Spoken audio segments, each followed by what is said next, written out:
अपना अगला विश्लेषण एक बहुत महत्वपूर्ण सवाल के साथ शुरू करना चाहते हैं और वो सवाल ये है कि क्या भारत के लोकतंत्र को अस्थिर करने के लिए कोई विदेशी ताकत साजिश कर रही है। और इस सवाल का जवाब जानने के लिए आप सबको इस विश्लेषण को बहुत ध्यान से देखना होगा। देश भर में विपक्ष ये नैरेटिव सेट करने में जुटा हुआ है कि हमारे देश की चुनाव व्यवस्था सही नहीं है, हमारे देश के चुनाव ईमानदारी से नहीं हो रहे और हमारे देश में चुनावों में वोट चोरी करके सरकारें बन रही हैं। चुनाव आयोग विपक्ष के खिलाफ सरकार के इशारे पर काम कर रहा है, ये विपक्ष आरोप लगाता है। विपक्ष ने और राहुल गांधी ने, अगर आपने देखा होगा हाल के कुछ वर्षों में, सरकार और लोकतंत्र के जितने भी इंस्टीट्यूशंस हैं सबको बदनाम करने का काम किया है ताकि देश के लोगों को किसी पर विश्वास ना हो, ना चुनाव आयोग पर विश्वास हो, ना सीबीआई पर विश्वास हो, ना ईडी पर विश्वास हो, ना किसी और दूसरी एजेंसी पर विश्वास हो, ना अदालतों पर विश्वास हो। और अब तो भारत की सेना पर भी सवाल उठाने लगे हैं, उनसे भी सबूत मांगने लगे हैं। भारत दुनिया का सबसे बड़ा लोकतांत्रिक देश है। हमारे देश में लगभग 100 करोड़ वोटर हैं, जो किसी देश में नहीं। हमारे देश का चुनाव दुनिया का सबसे बड़ा चुनाव होता है। हमारे लोकतंत्र की सबसे बड़ी ताकत उसके चुनाव है, जिनमें देश का हर व्यक्ति बिना किसी भेदभाव के वोट डालता है और उसे वोट डालने का अधिकार है। यह अधिकार उसे 5 साल में एक बार मिलता है और इस अधिकार का वो पूरी शिद्दत से और ईमानदारी से प्रयोग करता है। लेकिन अगर लोगों के दिमाग में मैच फिक्सिंग की तरह इलेक्शन फिक्सिंग का भ्रम पैदा कर दिया जाए तो लोगों का लोकतंत्र पर भरोसा उठने लगेगा, जिससे किसी भी देश की लोकतांत्रिक व्यवस्था बिखर सकती है। आज कई दक्षिण एशियाई देश चुनी हुई सरकारों को हटाने की एक प्रयोगशाला बन चुके हैं। कई देशों में हमारे आसपास इस तरह के प्रयोग हो रहे हैं। याद कीजिए, पिछले साल बांग्लादेश में छात्र आंदोलन के नाम पर हिंसा भड़काई गई, सरकारी भवनों पर कब्जा कर लिया गया और वहां की चुनी हुई प्रधानमंत्री शेख हसीना को बांग्लादेश छोड़कर भागना पड़ा। आज भी वो भारत में शरण लिए हुए हैं, वापस नहीं जा सकती। पूरी व्यवस्था बांग्लादेश की चरमरा गई। अगर आज आप देखें तो बांग्लादेश में जो सब कुछ हुआ, इन्होंने क्या हासिल किया। बांग्लादेश में अगर आप आज की स्थिति भी देखेंगे तो शेख हसीना को हटाने के बाद भी बांग्लादेश में क्या बदला है? सब कुछ पहले जैसा ही है, लेकिन यह एक साजिश थी उन्हें हटाने की। वर्ष 2022 में पाकिस्तान की संसद में अविश्वास प्रस्ताव लाकर इमरान खान की सरकार को हटाया गया। इमरान खान ने सत्ता से हटने के बाद विदेशी साजिश का आरोप लगाते हुए पूरे पाकिस्तान में रैलियां की थी। उस समय इमरान खान ने बार बार आरोप लगाया था कि उनकी सरकार को गिराने के पीछे अमेरिका है। अमेरिका नहीं चाहता कि इमरान खान की सरकार रहे और अमेरिका ने उनकी सरकार को गिरा दिया। 2022 में ही श्रीलंका में आर्थिक संकट और महंगाई का बहाना बनाकर विपक्षी पार्टियों ने जनता को भड़काया और वहां के राष्ट्रपति गोटाबाया राजपक्षे के इस्तीफे की मांग की गई। जनता ने राष्ट्रपति भवन, प्रधानमंत्री आवास और तमाम सरकारी इमारतों पर कब्जा कर लिया। जुलाई 2022 में वहां के राष्ट्रपति को श्रीलंका छोड़कर देश से बाहर भागना पड़ा।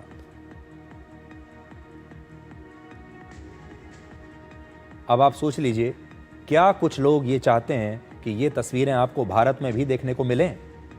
क्या ये साजिश यही है? क्योंकि अगर हमारे देश के लोगों का विश्वास चुनाव से उठ गया, लोकतंत्र से उठ गया, तो जो विदेशी ताकतें हैं, जिनके साथ हो सकता है कि विपक्ष के नेता भी इस समय मिले हों, क्योंकि विपक्ष के नेताओं को किसी भी तरह से सत्ता में आना है। सारी जो पूरा जो संघर्ष है वो गद्दी को लेकर है। इसलिए अब आप कांग्रेस पार्टी के अध्यक्ष मल्लिकार्जुन खड़गे का ये सोशल मीडिया का पोस्ट देखिए। उन्होंने संसद के परिसर में विपक्षी सांसदों के विरोध प्रदर्शन का एक वीडियो शेयर किया है और इस वीडियो के साथ उन्होंने लिखा है, वोट चोर गद्दी छोड़। अब आप देख लीजिए, अब गद्दी छोड़ने की बात की जा रही है। गद्दी पर कौन बैठेगा? वर्ष 2014 के लोकसभा चुनाव में कांग्रेस की सरकार थी केंद्र में। कांग्रेस की सरकार केंद्र में रहने के बावजूद उस समय कांग्रेस को सिर्फ 19.5% वोट मिले थे और कांग्रेस को सिर्फ लोकसभा में 44 सीटें मिली थी। अगर कांग्रेस की ही सरकार थी तो कांग्रेस ने अपने लिए सीटें क्यों नहीं जीत ली? उस समय का जो चुनाव आयोग था वो किसके लिए काम कर रहा था? वर्ष 2014 के लोकसभा चुनाव में बीजेपी विपक्ष में थी और बीजेपी को तब 31.3% वोट मिले थे और बीजेपी को 282 सीटें मिली थी। क्या यह चुनाव भी रिग्ड था? क्या यहां पर भी वोट चोरी की गई थी जबकि सरकार कांग्रेस की थी? इसी तरह से 2024 के लोकसभा चुनाव में बीजेपी को 36.9% वोट मिले और बीजेपी ने दावा तो किया था 400 सीट जीतने का, लेकिन बीजेपी को सिर्फ 240 सीटें मिली, बहुमत से भी कम। बीजेपी 240 पर अटक गई, बहुमत से 32 सीटें कम आई। उसी चुनाव में कांग्रेस को 21.4% वोट मिले और 99 सीटें लोकसभा में उसने जीत ली। 2019 के मुकाबले कांग्रेस के 47 सांसद ज्यादा आए। फिर भी कांग्रेस को लगता है कि हमारे देश में वोटों की चोरी हो रही है। लोकतंत्र में जिस पार्टी को ज्यादा वोट मिलता है, जिसके पास बहुमत होता है, सरकार उसकी बनती है। लेकिन अब कांग्रेस एक बहुत बड़ी गलतफहमी पैदा करना चाहती है, लोगों के मन में शक पैदा करना चाहती है और यही लोकतंत्र की सबसे बड़ी ताकत है कि लोग 5 साल में एक बार अपनी मर्जी से अपनी सरकार चुनते हैं। अगर उन्हें लगता है कि बीजेपी को 400 सीट नहीं देनी तो 240 देते हैं। उन्हें लगता है कि नहीं, बीजेपी को बहुमत भी नहीं देना तो 240 पर अटका देते हैं। तो क्या जानबूझकर लोकतंत्र को कमजोर करने के लिए यह वोट चोरी का नैरेटिव हमारे देश में बनाया जा रहा है और इसका प्रसार किया जा रहा है? आज प्रियंका गांधी वाड्रा सहित विपक्ष के कई सांसदों ने एक सफेद रंग की टी शर्ट पहनकर संसद भवन के बाहर एक विरोध प्रदर्शन किया। आप देखिए, ये टी शर्ट देखिए, आप सबने एक टी शर्ट पहनी हुई है और इस टी शर्ट पर एक नाम लिखा है, एक महिला की तस्वीर है और नाम लिखा है मिंता देवी। इन सारे विपक्षी नेताओं का ये आरोप है कि बिहार के सिवान में एक वोटर हैं जिनका नाम है मिंता देवी और मिंता देवी की उम्र चुनाव आयोग की लिस्ट में 124 साल लिखी हुई है। ये मिंता देवी 124 साल की हैं, ऐसा चुनाव आयोग की लिस्ट में और उनके आई कार्ड में लिखा हुआ है। और यह भी लिस्ट में है कि ये पहली बार वोट देने वाली हैं, यानी ये नई वोटर हैं। अब विपक्षी दल कह रहे हैं कि इनकी उम्र तो 100 साल से भी ज्यादा है। इनकी जो डेट ऑफ बर्थ है, अगर आप भी देखेंगे तो इसमें लिखा हुआ है 1900, 15/7/1900 डेट ऑफ बर्थ है इनकी।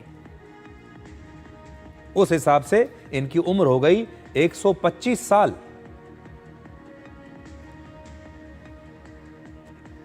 अब चुनाव आयोग ने इस पूरी स्थिति को स्पष्ट किया है और चुनाव आयोग ने बताया है कि मिंता देवी की वास्तविक उम्र 35 साल है और उन्होंने अपने आवेदन पत्र में गलती से अपने जन्म का वर्ष 1990 की जगह 1900 लिख दिया था।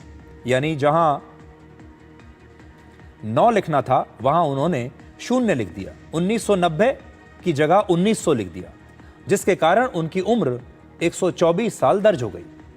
और इसी गलती की वजह से, इस गलती को आप देखिए, यह बड़ी मामूली सी गलती है। अब सोचिए जरा, चुनाव आयोग की इस मामूली सी त्रुटि को विपक्ष ने इतना बड़ा मुद्दा बना दिया। ऐसा लगता है कि आज विपक्ष के पास और कोई मुद्दा नहीं है। और आज ही मिंता देवी ने खुद उनके नाम की टी शर्ट पहनकर प्रदर्शन करने वाले नेताओं पर सवाल उठाए हैं। मिंता देवी खुद आ गई हैं। मिंता देवी को शायद पहले तो पता ही नहीं होगा कि वो कितनी बड़ी सुपरस्टार बन चुकी हैं।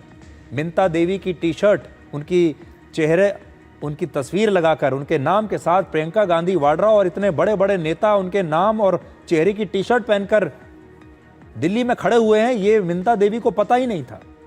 लेकिन अब उनका नया बयान आया है, आप जरा सुनिए।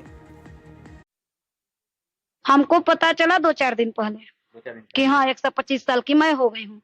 प्रियंका गांधी या राहुल गांधी मेरे कौन होते हैं? उनको अधिकार किसने दिया कि मेरे नाम का टी शर्ट, मेरे तस्वीर का फोटो लगाकर टी शर्ट पहने? क्यों है? क्यों? कारण क्या है? वो कौन होते हैं? उनको अधिकार दिया किसने? किसी का फोन आया? किसी अधिकारी? नहीं, मेरे पास किसी का फोन नहीं आया है।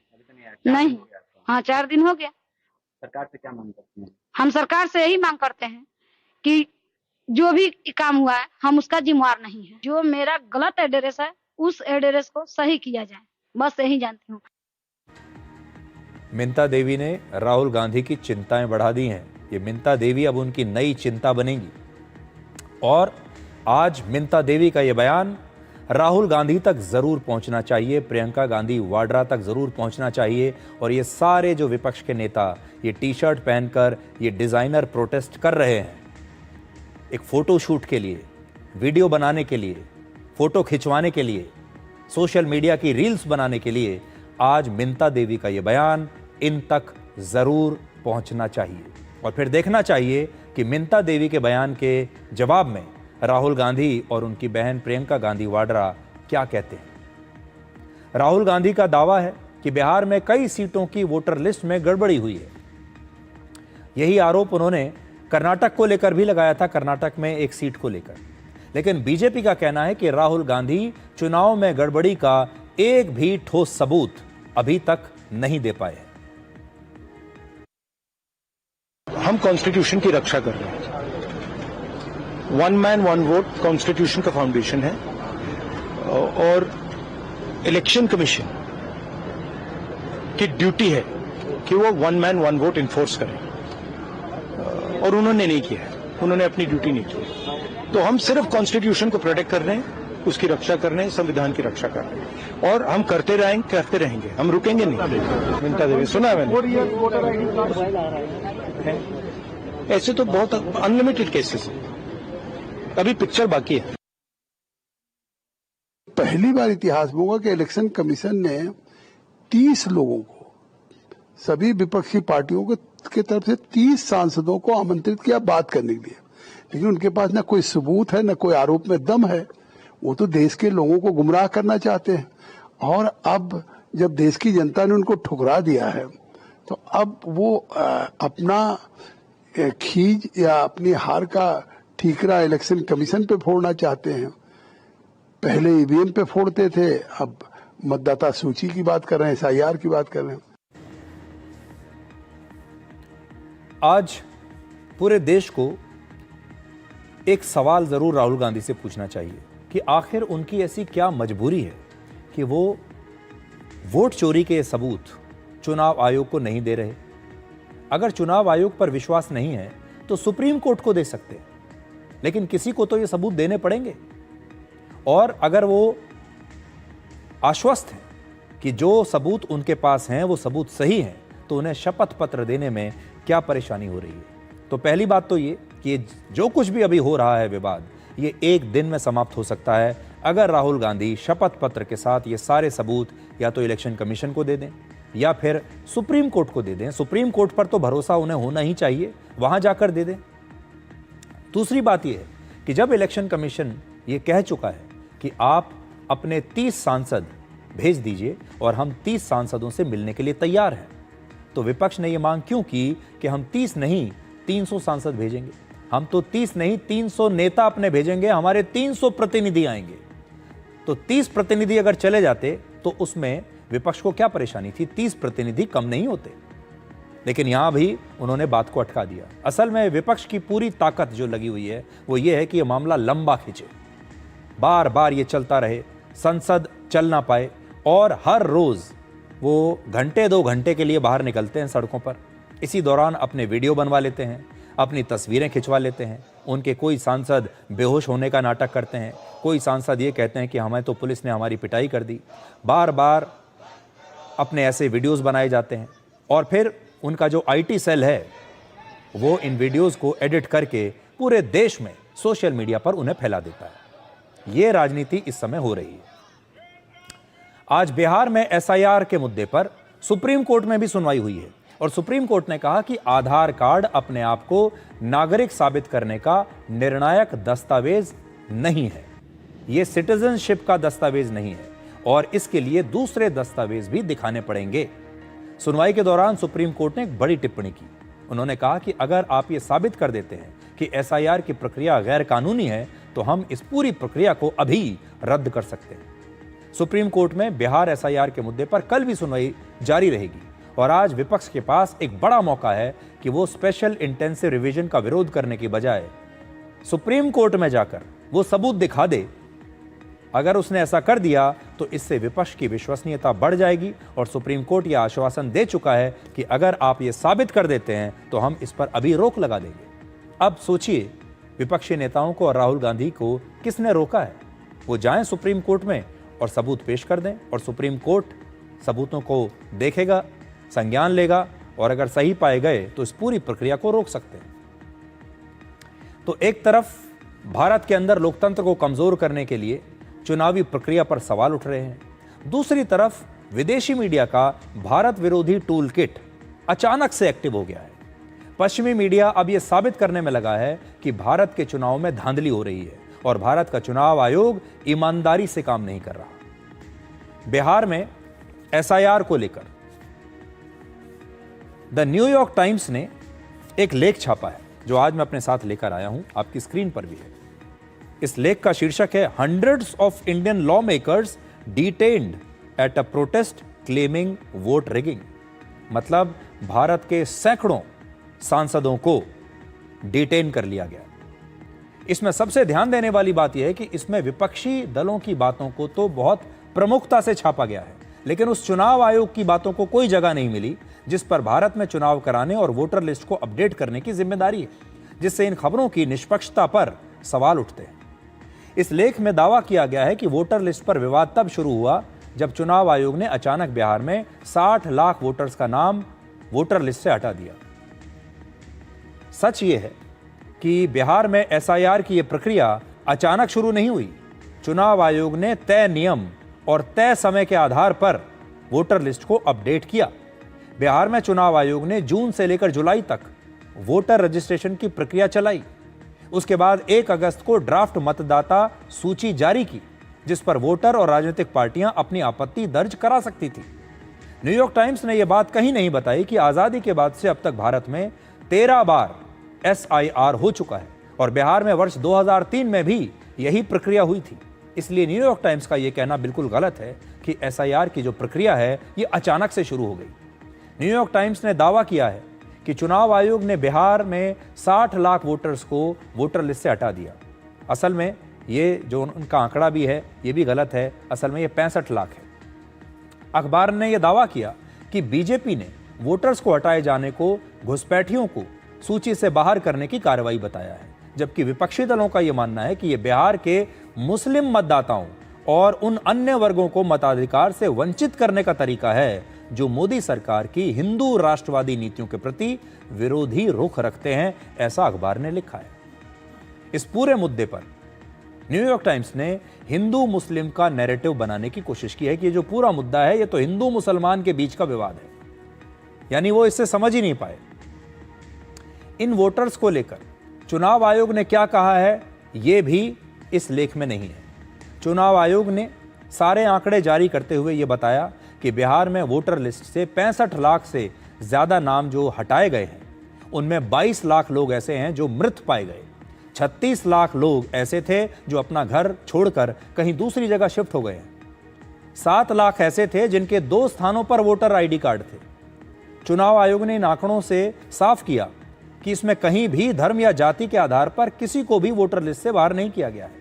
लेकिन न्यूयॉर्क टाइम्स ने अपनी स्टोरी में यह कुछ नहीं लिखा। उन्होंने ये तो बताया है कि राहुल गांधी ने कर्नाटक में वोटों की धांधली का आरोप लगाया है, लेकिन ये कहीं नहीं बताया कि चुनाव आयोग ने राहुल गांधी से इन आरोपों पर शपथ पत्र के साथ सबूत मांगे हैं और राहुल गांधी सबूत दे नहीं रहे।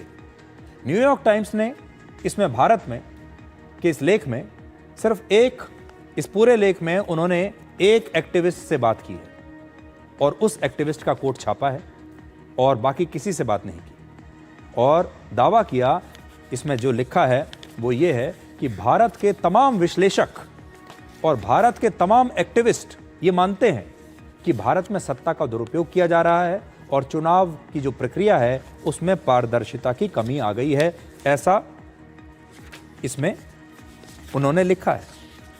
यानी अगर आप इसको देखेंगे तो आपको ऐसा लगेगा कि एक एक्टिविस्ट के बयान के आधार पर उन्होंने कुछ कहने की कोशिश की है।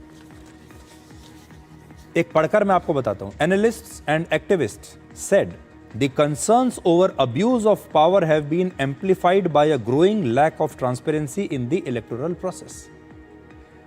एक ही झटके में एक ऐसा स्टेटमेंट डाल दिया जिससे ऐसा लगता है कि देश भर के सारे एनालिस्ट और सारे एक्टिविस्ट ये मान रहे हैं कि चुनाव में धांधली हो रही है। ये है न्यूयॉर्क टाइम्स। इसी तरह से एक और अंतर्राष्ट्रीय एजेंसी है जिसका नाम है रॉयटर्स। उसने भी भारत के खिलाफ ट्रंप के टैरिफ वॉर, चुनावी धांधली और प्रधानमंत्री नरेंद्र मोदी को लेकर एक लेख छापा है। इस लेख की पहली लाइन की शुरुआत ही इस बात से की गई है कि 11 वर्षों में पहली बार प्रधानमंत्री मोदी सबसे मुश्किल दौर से गुजर रहे हैं। सोचिए, रॉयटर्स लिख रहा है। और इसके लिए पाकिस्तान के साथ सीज फायर और अमेरिका के साथ बढ़ते तनाव को उन्होंने जिम्मेदार बताया है। इसके साथ ही बिहार चुनाव के हारने के असर का भी विश्लेषण किया गया है, जबकि अभी बिहार में औपचारिक तौर पर चुनावी प्रक्रिया शुरू भी नहीं हुई है। अभी आचार संहिता लागू नहीं हुई है, चुनाव की तिथियां अभी अनाउंस नहीं हुई है, लेकिन अभी से रॉयटर्स जो है वो बीजेपी के हारने का नैरेटिव तैयार करने में जुट गया है। इसी लेख में सीज फायर के अलावा राहुल गांधी के चुनावी धांधली के आरोपों को भी प्राथमिकता से छापा गया, जबकि चुनाव आयोग और सुप्रीम कोर्ट के एसआईआर पर दिए गए बयानों और आंकड़ों के बारे में इसमें कोई जानकारी नहीं दी गई है।